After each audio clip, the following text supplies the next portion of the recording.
reality TV. It combines two of my least favorite things, reality and television. And for some reason, one of the most common requests I get is to watch the Netflix dating show Love is Blind. And after 25 years of avoiding this slop, I finally caved this week. Also, I couldn't think of another video topic, so it was either this or covering the news. And frankly, this show is more damaging to the international reputation of the United States than anything you'll see on CNN. But let's not make this political, not at least until Ashley's dad asks Alex if he's truly MAGA or not. Did you vote for Trump? I didn't vote, but I would have voted for Trump, absolutely. You cop out. Well, that's not very convincing, Alex. But if you're unfamiliar with the concept of Love is Blind, then God bless you. Basically, though, the premise is they get a bunch of singles and make them sit in soundproof pods and go on dates that are blind because there's a wall between them. It starts out as like speed dating, essentially, but then the conversations get longer as people narrow down their choices and eventually couple up. And by couple up, I mean get engaged, because you have to get engaged completely blind if you want to see the other person. Now, the reason I've avoided watching this for so long is because the premise is obviously false. I didn't watch Love is Blind for the same reason I wouldn't watch a show called The Sky is Red. Love is Blind is just a verifiably untrue statement, and I don't like being gaslit on Netflix. I like being gaslit on Hinge. Love is not blind. It's not. Friendship maybe is blind, but physical attraction probably does matter. If you're gonna get married to someone for the rest of your life, you probably want someone that you at least like looking at. Sorry, call me vapid, I don't care. So the whole, ooh, maybe it's really what's on the inside is what really counts. No, it's not. Nobody cares what's on the inside. And to that point, one of the unwritten, unspoken rules I have for myself on this channel is that I try and avoid commenting on people's appearances, even if it would be hilarious. For instance, let's say we have a contestant on this show whose name is Chris. And let's say Chris looks like AI-generated Steve Rogers on his Instagram, but then in reality looks like the Pillsbury Doughboy the Keebler Elf. I'm not going to say those things.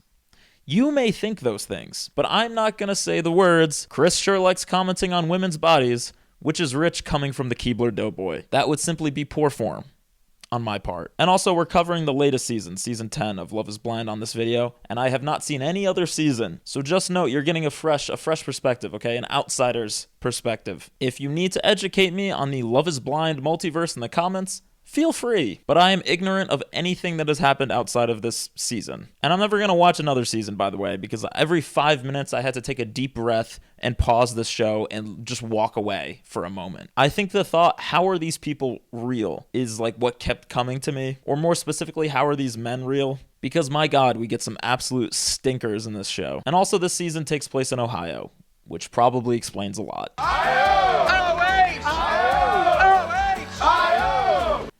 Embarrassing. And for the uninitiated, the progression of this show is they go from the pods where they meet each other through the wall, then they see each other after they get engaged, then they go on a honeymoon to Cabo, and then they go home to live with each other for 4 weeks before they get married. And so instead of doing a straight play-by-play of this nightmare, I'm just going to explore each one of the couples from this season one at a time, which in no particular order are Amber and Jordan, Christine and Vic, Emma and Mike, Ashley and Alex, Brittany and Devonta, Bree and Connor, Keebler and Jessica. I mean Chris and Jessica.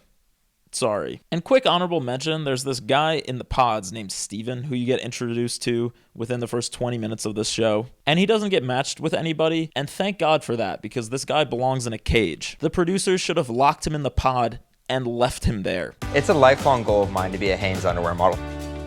It just gives me the ick. So I'm just being a silly goose. Yeah, he wants to be a Hanes underwear model. And that's the tip of this red flag. Know the appropriate time to be funny and silly. I'm really deep. You want to see Sad Boy Steve? You want to see the sensitive sensei? Okay, I'm leaving. That was such an ick. Yeah, we all want to see the sensitive sensei, Steven. And for some reason, contestant Emma gives this guy a shot, like multiple shots, and he just can't help himself. Emma has probably one of the more emotional stories of the show. She was born with a birthmark that covers her whole arm, had to get multiple surgeries for it, and is unsure about having children because of this uncertainty with her family medical history. I have to get checked like every year, and I think this was something that I struggled with like growing up, because like it just felt like an elephant in the room when you're growing up and going to the pool or something. Yeah. Wow. What a touching, serious story. I'm so glad we have serious Steven. I can get you out of this funk, girl. You want me to get you out of this funk? What level of douchebag is it to describe a lifelong trauma as a funk? What else do you got, Steven? Are you comfortable telling me about like how you lost your virginity? See, now you believe me. This guy needs to be locked in a cage. I'm just saying it, he needs to be locked away. Think they were worth painting a picture of. Okay. Sorry, I'm listening. I'm just. I feel this like is a conversation for another one. Cracking a fucking White Claw while this woman is pouring her heart out. Yeah, blah, blah, blah, trauma. Ooh, is this pineapple? Needless to say, Emma does not go forward with him. being a late bloomer, like these are comments that like kind of rub me the wrong way. And Yeah, you can't see how I'm reacting on the other side of the No, wall. I was no. very like, intent, and I was like, yeah, really taking it in. Yeah, you were really taking it in, man. Really taking in that White Claw. Anyway, let's talk about the couples that actually make it to the honeymoon stage, for better or for worse. And it's mostly for worse. Chris and Jessica. Now, Jessica is actually a doctor, so highly educated, highly accomplished woman. And then Chris is a man who is 5'8", and that is relevant to the story, okay? So don't be mad at me. In the pods, Chris is really playing his chances between Jessica and another contestant, Bree. But when Jess tells him, like, hey, you're my guy, I want to move forward with you, he's not super transparent about that. I mean, there's one other person that I'm talking to. Yeah. But like the other connection that I have, it's like a dude almost hanging out with me. And it's like, yeah, that could be my friend. Oh yeah, he's just broing out with Bree. Nothing to worry about there. And then he goes on what he thinks is another date with Bree, but when she actually tells him that she's gonna move on with another contestant, Connor, he acts like it's totally mutual. I'm glad you did, because I was actually gonna have the same conversation with you. stop it, Chris. I swear. Oh my God. Honestly, like full transparency for me, I made my decision last night. I know 100%. Okay. Oh, 100%, really. Look at his f***ing face, dude. This man actually pulls out the grade school, well, I didn't like you anyway. Anyway, he proposes to Jess, and this is so strange to me. All of these are really strange to me, honestly. Like, you're telling someone who you've known through a pod for a couple of hours that you love them through a void. It's just bizarre. And with all these proposals, there's that dose of hesitation in the guy's voice. That's clearly like, I love you. If you're hot, I can't wait to spend the rest of my life with you. If you're hot. God. I don't know. I don't think those are happy tears on his end, man. Oh my God. What the f*** am I doing? So finally, they get to see each other. Chris is relieved that she's not taller than him, which was something that was actively on his mind in the pods. I'm really glad I have some champagne. Oh, honey, trust me, you're going to need something a little stronger than champagne by the end of this thing. So along with 5 other couples who we'll get to, they head off to Cabo and everything is absolutely perfect. Everything's absolutely perfect for another 3 minutes of runtime. I said if I saw you in the wild, I would think that you would only want to be with a gym rat and you would never eat pizza with me. That's interesting you say that. Huh, yeah, kind of a mundane conversation, right? Wonder why they left this in. Chris likes to work out, Jess doesn't. Doesn't matter, as Chris says, she's perfect to him. But yet this thing about workouts comes up again in the next episode. Now, I knew what was going to go down from here because I saw the discourse online, but truly I did not know how heavily the reason for this breakup was going to get teased throughout the show. Things really start to go downhill for these two when they get back to normal life, with Jessica visiting Chris's bachelor pad and Chris visiting Jessica's big-ass house, which they mutually agree is where they should live given the space. Everyone's so grateful. He's not so grateful that he has to live in the suburbs. It's just different to be out with a suburb, that's all. It's very different. He's a walkable neighborhood king, okay? I understand. But otherwise, he's grateful for, again, another 40 minutes of runtime, before a very hungover Chris climbs through a window to deliver possibly the worst breakup speech I've ever heard. If you had called for 2 minutes and been like, hey, I just really feel like I need to see my friend and fucking decompress and talk, and I'm gonna stay at my place tonight, I wouldn't have felt nearly as bad as I felt today. I don't need to be in constant communication. Nor do I. No, but I'm your fiance. So, Chris is hungover and asked for a 13-hour break from communicating with Jess when he was drunk. Yeah, you said it would be great if we could have a 13-hour break. I never said 13 hours. I wouldn't make that up. I just thought I said it was 13 weird. hours. Right, okay, well, clearly he's in the right here, and I can't wait to see what else he has to say. Do you think we have a good physical connection? God, such a slimy way to start this. Do you think we have a good physical connection? I don't know, Chris. Do you think your face looks funny? You probably didn't, but now you're wondering if I think your face is funny because of how I phrased that question. Just say what you mean, man. I'm trying to like pick my words carefully. Are you? Are you trying to pick your words carefully? Because I already watched the rest of the scene, and you should have tried harder. It's such a great connection. And like, it was real. Lots of past tense there, buddy. Lots of past tense. I really want to go through with marrying you based on the connection that we had in the past at one point or another before I knew what you looked like. Didn't know what you looked like. And like for me, like just to be totally honest and like without sounding like a fucking dickhead. Oh, you sound like a dickhead, man. Don't worry about that. I don't know how to say it. Like in the normal world, like I date people who like fucking do like fucking CrossFit and shit. Watching her face as he trips over himself trying to find the most diplomatic path to essentially, I think you're fat, is basically what he's trying to say. It's insane. It's insane. The woman deserves a Nobel Peace Prize for not choking him out right there and then. Somebody who like works out all the time and like has like a different type of, I don't know. A different type of like body?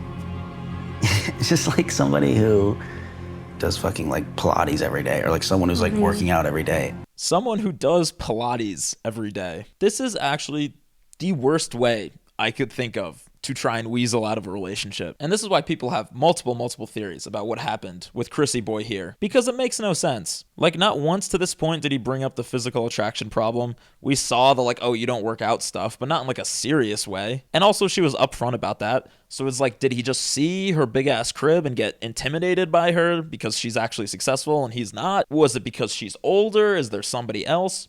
I don't know. Who knows? All we know is this guy sucks. About like what it would be like if I was with that person too. Just thinking about it. What person?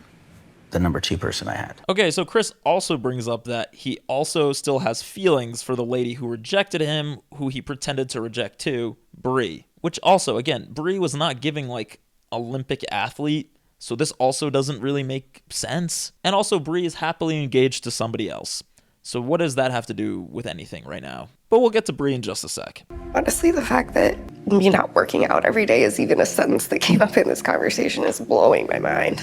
Oh my gosh, that's not even what I meant by that. Bro, what else could you possibly have meant? I can't. This scene just keeps going, and it somehow keeps getting worse. It's like watching a car crash that lasts like 10 minutes. But when 2 people want to fornicate or have sex, it might not be a big deal to a lot of people. People say it's 5%, 10% relationship. Fornicate. Bro, are you 70 years old? I believe love is blind. I mean, I fell in love with someone without seeing them. Yeah, I believe love is blind.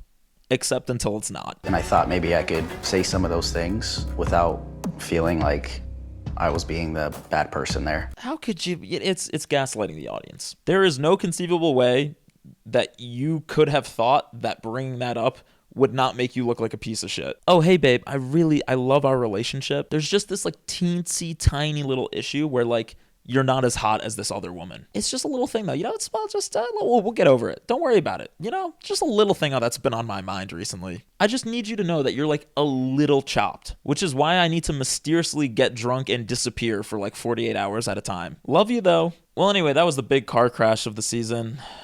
Let's talk about the small car crashes, because there are about 4 fender benders, if you will. Let's go to Bree and Connor, aka Breezy and Connor. As we know, Bree entertains both Chris and Connor for a while in the pods, before deciding to move forward with Connor, who's just like a chill guy. Bree describes Connor as a slow burn. I mean, the guy is like crying in the pods, talking about his mom. He's just genuine. The proposal goes perfectly. Bree has this like whole list of nice things that she tells to Connor, and then he gets down on one knee. And Connor Spees proposes to Breezy McNees. Connor Spees and Breezy McNees.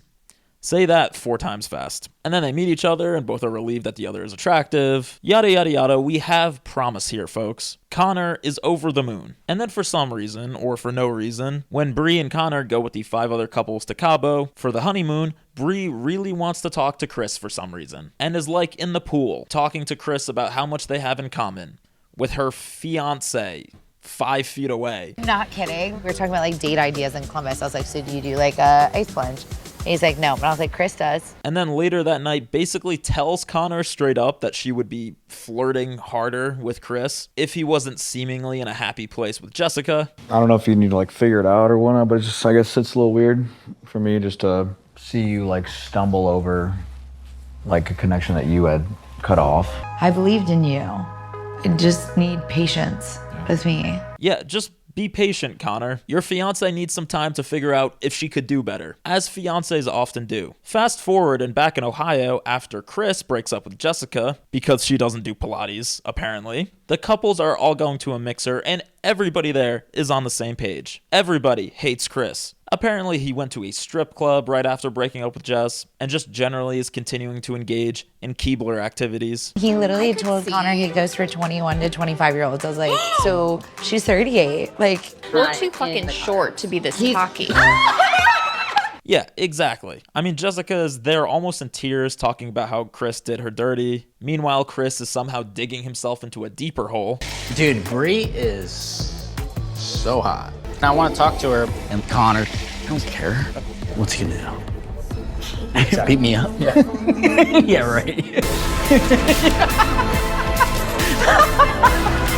It's actually, I cannot believe this guy. You don't need a reason. Like, you are married. No, I'm not gonna say it. I don't give a fucking fuck. I need someone who, like that does like Pilates. nutrition is like It's way more of a different. routine. It's like, more- and like it's- the discipline and like the. I need to read you a sexual attraction when we're naked together, and it's like The women there are like trying to ease him to a soft landing, and he doesn't even want it. He wants to be an asshole. And Bree's just standing there, like, kind of enjoying it, or at least not hating it enough, because all the other women are like, I can't listen to this stupid shit anymore, and they walk away. But Bree stays to listen to him get even stupider. I just laugh so loud because when you say like me and Connor, I'm just kind of like, What? Why is it funny? you want me to let it rip? I like Connor, but he's very submissive. Oh my god, dude, just the shit-eating grin. Chris is a demon, for sure. The villain, for sure, of this show. But why does Bree even entertain this? This is Love is Blind, Bree, not Love Island. What is happening? I'm actually confused. And it kind of makes sense because Bree talks about wanting like a masculine man in the pods. But how is the smarmy Keebler elf more masculine than the, like, kind lumberjack? Many are asking this. Chris then goes on to suggest to Bree that he has more money than Connor. It's just so juvenile. I would take you the Four Seasons. Like, stay in there. That's maybe luxurious to normal people. Yeah. Room service in the rose for Mr. Fusco. Baby, stop. Really, dude, really? You take her to the Four Seasons? The Four Seasons at Hollow Tree, I would imagine. Anyway, after far too much of this, Bree tells Chris that she picked Connor and she wouldn't have it any other way. But even despite that declaration, I think it's pretty fair to say that she's just not 100% sold on Connor. Like, something just ain't right. Even after buying the wedding dress and meeting each other's families, she's just not convinced. It is what it is. And 2 days before their wedding, and I'm paraphrasing here, Bree tells Connor, hey, it was fun doing this TV show with you, but your vibe is a little too weak-kneed broke boy for me, and I'm not ready to commit to a lifetime of having to order my own Dollarita at Applebee's. Transparently, when I came into your house and I see your car and I'm like, this guy doesn't give a he doesn't give a shit about anything. What does this mean about like how he's gonna show up for like a presentation of like our house and our family and like his job, and is he proud of it? Like, I know like it's such a silly thing about a house and a car, but like what clothes you wear, and like I'm just so used to someone that's out alpha me. Like, he's been the leader. Big energy where you're talking over me or ordering at the restaurant, or like the confidence to be like, she'll take this. Like, you're kind of looking at me like, what should we order? Like, what? And it was just like this weird energy that I'm not used to. Honestly, I think I paraphrased pretty well. Anyway, it's clear Bree is just not ready to say I do. And that's fine. She herself is questioning why she feels uncomfortable being loved the way Connor loves her. But regardless, they've only known each other for 5 weeks. Nobody has to be forced to get married for this stupid-ass show. Whatever. But yeah, sorry, Connor. Next up, Amber and Jordan. One of the faster moving proposals of the show. They hit it off early. Jordan was looking for a woman who doesn't have kids, and Amber was looking for a guy who isn't fat. So naturally they pick each other, the single mother and the guy who looks like he's a linebacker for the Cincinnati Bengals. Their reveal to each other was a little more awkward than others, but maybe it was just nerves, especially on Amber's part. Maybe she was expecting someone that doesn't look like he could throw her 50 yards. I don't know. Things go fine in Cabo. Jordan shows her his CPAP machine, while Amber reflects on the significance of intimacy. Sex is sex. Like, Most men will like put their dick in a chicken sandwich. How romantic. The first real disagreement of the relationship is Jordan not wanting to move in with Amber, but rather her come to him, an hour from where she currently lives, despite the fact that she has a small daughter who's in school, because Jordan prefers the bar scene closer to his house, which is a totally valid reason to uproot a small child. I need a little variety with the bars. Incredible, dude. You're totally ready to be a stepfather. Fast forward to the wedding, and really the inclusion of Amber's daughter in this whole thing is horrible. I have no idea what Netflix was doing, what Amber was doing. IMO, this girl is going to need therapy for years after this. Literally on the day of their wedding, Jordan is talking to his family about the logistics of moving Emma, Amber's daughter, to Columbus, Ohio, where he lives, because the bars and sports scene is better. I'm not trying to move out there. You like the city life? I mean, yeah, I want to go to like concerts and bars and restaurants and sporting events. And that ridiculousness aside, of course, Emma herself is not, down necessarily with this whole thing. You got to meet Emma yesterday? Yeah, finally got to meet her. Good. We had fun. Took her a little bit to warm up to me, but then... That's to be expected. Oh yeah, it's to be expected. She's like a 5-year-old girl who's meeting the man who's marrying her mom like the same day that they're getting married. Don't worry about it. And as if there weren't enough assholes in this equation already, Amber's brother takes a few moments to say his piece too. I'm personally expecting this not to go through just because I think that, maybe he wants more time. Wow, man, thanks for being here. Such encouragement for your sister. But you know what? He's wrong, because Jordan gets up there and he says, I do. I want to follow my heart and say that I do. It's the most tepid I do I've ever heard in my life, but he says the words. And then the room erupts into a mix of excitement, shock, and horror, including for Emma, who watches her mom marry a man that she just met, a man who's not her father, who her mom herself has only known for 4 weeks, while 4 Netflix cameras are shoved in her face. Incredible work to everybody involved. And this is what's considered a success by Love is Blind standards, by the way. Everyone online, from what I can tell, seems to love Jordan, so I guess I'm gonna get flames for this. And I get it, he's one of the only men on here who's not openly in league with Satan, but surely the bar could be set a little higher than that. Next up, Emma and Mike. You already know the story with Emma from her traumatic story that she told Steven, the sensitive sensei. Mike, on the other hand, is an Italian guy from New Jersey who moved to Ohio for some reason. You left the greatest state ever, Mike, for Ohio. And it's another match made in heaven, because Emma is really unsure about wanting kids because of her family's medical history, and Mike's entire thing is that he wants kids. And so once again, 2 people who are on completely different pages, goals-wise, decide to get married off the strength of 3 lukewarm yap sessions. Because this is apparently not only Love is Blind, but love is also deaf. Emma herself expresses concerns about how things are moving really fast with this timeline. Mike keeps pushing the kids question over and over. First thing I see, my best friend, he's having a kid. Mm-hmm. And they just got married 6 months ago. My other best friend, he's having a kid. Yeah, Mike, well, did any of your friends get engaged and get married within 6 weeks? Probably not, so why don't you give it a fucking rest? This continues even with Mike's family, who when Emma meets them, I swear to you, are literally like, we're Italians from New Jersey, she doesn't even know how to pronounce a gabagool. And also, we're Italians, we want a big family. She said sauce, it's gravy, but Yeah. no, but and sauce to us is marinara sauce. Yeah. Mhm. So, and gravy is with meat. Oh. And we don't say calamari, we say galamad. We grew up where we went on vacations with our cousins and I know. we had sleepovers and and I personally want that for when we have kids. Bro, we get it. We get it. Family, clearly not on board. Emma being unfairly pressured about something that she was very open about. And we go into their wedding with this whole thing still unresolved. On their wedding day, Mike's family is still trying to softly get him to consider the implications of this whole thing. But none of that matters because Emma walks down the aisle, stunning the groom and the room. And Mike says, I do love going to the Cheesecake Factory. Emma, I do love you.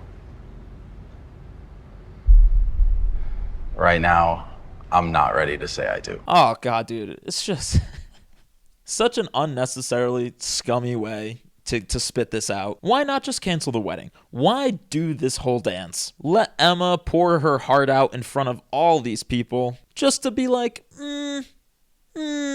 let's not be hasty. This whole show is just so painfully stupid. Half the time is the problem is love is not blind. The other half of the time it's like love is blind-ish, but like I still don't want to get married within 4 weeks of meeting you, which is understandable. But then what is this show? Why would you drag like dozens of your closest friends and family out so you can air your reservations out in front of them about your fiance? I'm not ready to get married. We're not ready to get married. We have a big thing with kids. We have a thing with kids. Bro, you knew that going into this day. And Emma, for her part, is shockingly sanguine about kind of being made to look like an idiot in front of all these people. And they decide to just keep dating for now, I guess. I don't know. And I don't have to know. Brittany and Devonta. Real who gives a shit with this relationship, not gonna lie. And the pods things start with like a good, playful energy. Both family oriented, I would say. Things seem fine at the reveal. Brittany comments that like he's a little shorter than she expected, but whatever. Devonta seems fine, but also comments on her appearance a little bit. I fell in love with Brittany, just so happened that she is a woman of color.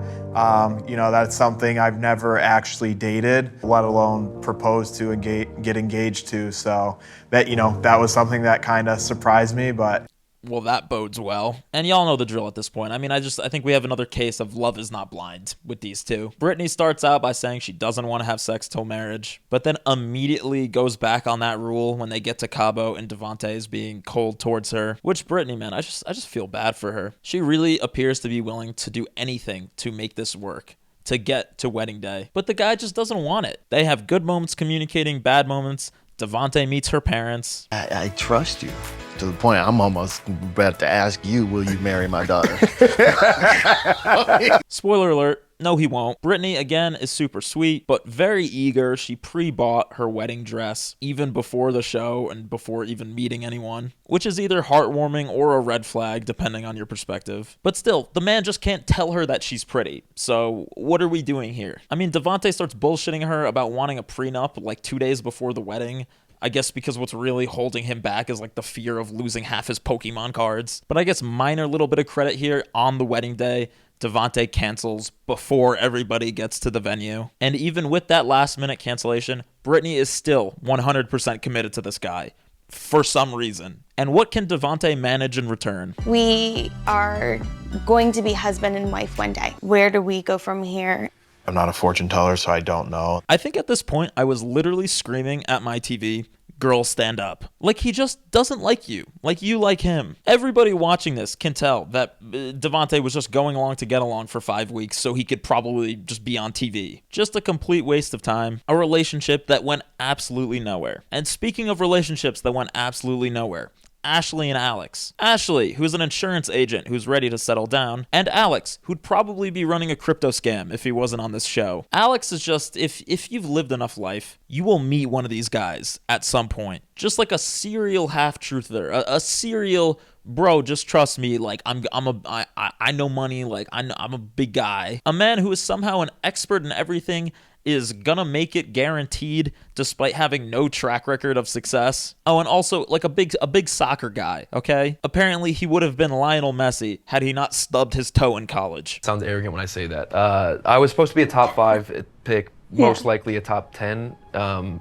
Realistically, you can imagine like that mental kind of aspect when you lose what you had been kind of working for that long. It's very, very difficult to overcome. Red flag, sorry, or red card, I guess. Not saying he's lying, but just somebody who thinks about their life in this way probably shouldn't get married. If you're still not over flaming out of D1 soccer a decade ago, you need therapy, dude. Not a wife, which is probably the conclusion for half these guys, I'm not gonna lie. I mean, even as he's about to meet her in person for the first time, he's still talking about being an athlete and how hot he is. I understand that this is just a shell, and yes, I've been blessed with a very good one to chase athletic dreams and accomplish most of them, and I do hear quite a bit from other people that it's a very good shell. I hear from other people it's a very good shell. Yeah. I know this is Love is Blind, but just so we're all on the same page here, I'm hot as f***. And did I mention I used to play soccer? Anyway, they meet, yay, and something isn't right with this picture almost immediately. Alex fashions himself as like this free-spirited nomad, an international businessman because he's lived in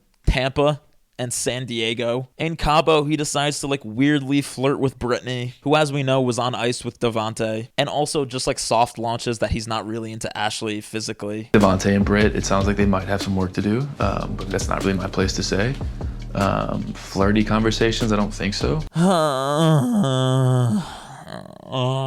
Then we get the scene of Alex panically trying to convince Ashley's dad that he's not a total bullshitter, which her father clocks immediately. I do day trading on the side a little bit. What do you day trade? The Australian dollar for the US dollar. How many trades you make a week? 5 good ones a day. You use a broker or do you do it yourself? I do it myself. Crypto as well. What's the price of Bitcoin today? About 100 grand, I don't know at the moment. You trade no other currency? Not at the moment, no. Did you vote for Trump? I didn't vote. But I would have voted for Trump, absolutely. You cop out. Yeah, dude, I day trade and I'm into crypto too, and I'm totally 100% MAGA. Whatever your politics are, I agree with them 100%. Dad just pokes holes in every single one of his bullshit stories, and it's unfortunately hilarious. You're flashy. Sure. You're very polished. I'll give you that. But the rest of it, I don't know. Convince me that you're real. I am absolutely in love with your daughter. That's not it. No? No. What That's about more like words. Ugh, so uncomfortable, but so yummy. I mean, he goes on to tell Ashley's parents that he wants to begin day trading full time, which is just what every parent loves to hear from the guy about to marry their daughter. The next time we see them, Ashley is telling Alex that she feels like there isn't enough intimacy between them, to which Alex vaguely gestures at the existence of periods as the reason why. I'm also being aware of your period, realistically, and I don't want a kid right now.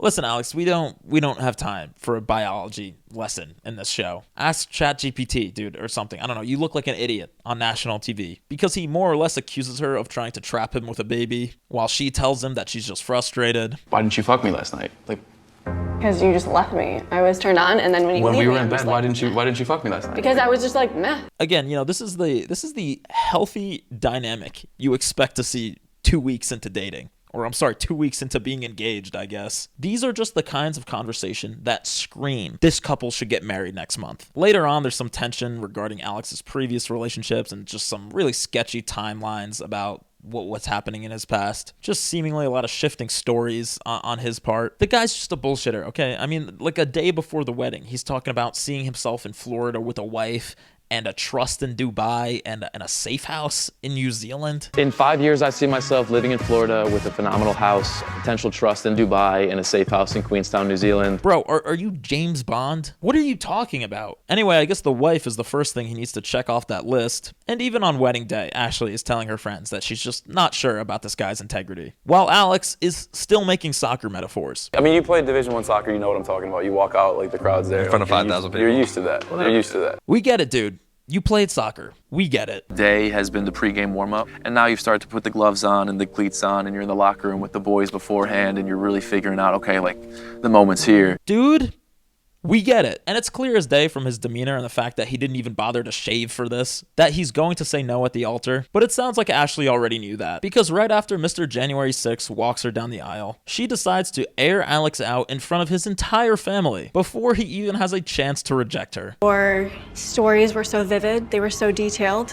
You would say a lot of words, but somehow I just found myself more confused at the end of our conversations. I lead my life with integrity, which is one of the reasons you've told me that you fall in love with me, and I expect my husband to do the same thing. Sure. Unfortunately, I do feel like you have missed that mark. Got him. Okay, this is not why this relationship failed. This is why you fail as a person, Alex. I'll let it happen. You know what, dude? You strung her along. Now she's gonna deliver an itemized list of all your shortcomings as a man in front of your entire family. Seems reasonable to me.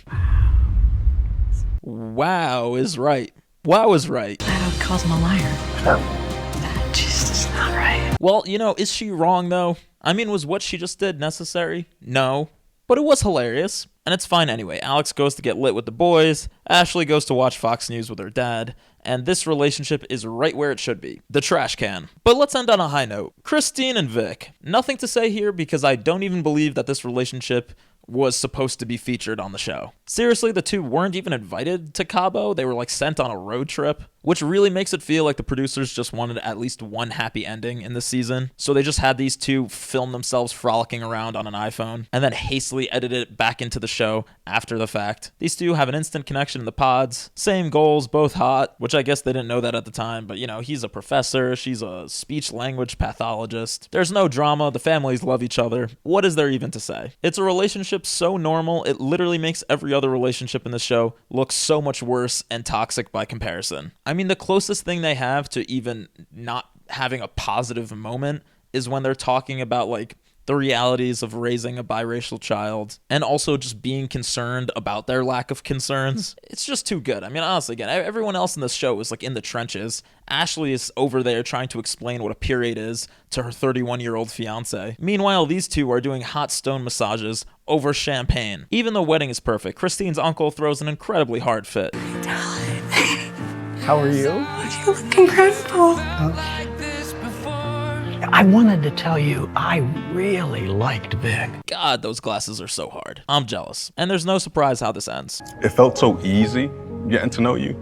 You make it easy to open up. You make it easy to be vulnerable. You know more about me than anyone else on this planet at this moment. Stop, bro. Stop it. You're making me tear up, okay? I'm still angry at Chris. And then they say I do, and then they kiss, and everybody's happy. And it turns out love is blind. As long as you're both really hot, intelligent, emotionally secure, mature, and completely avoid interacting with any of the other people in this train wreck. Hooray! Well, I hope you guys enjoy this, because I'm never doing it again. This show would truly be so much better if they just followed these couples for 6 weeks after meeting in the pods without this looming threat of a forced marriage. And there's already a reunion episode every season, so they have an opportunity to check back in on the couples a year later and see, you know, what turned into a marriage and what turned into a dumpster fire. Because as it stands, this whole chaotic engagement thing, unless you're Christine and Vic, is so unnecessary. Every piece of drama on the show is either love is not blind or maybe love is blind, but I'm not ready to commit to that within 4 weeks. And you can fix one of those things without even changing the name of the show. But I know nobody cares about that. People want forced drama. If this was about 6 Christine and Vics, it would be unwatchable. But no matter what happened, I hope everything works out for everybody on this show. Except for the Keebler man. F your cookies.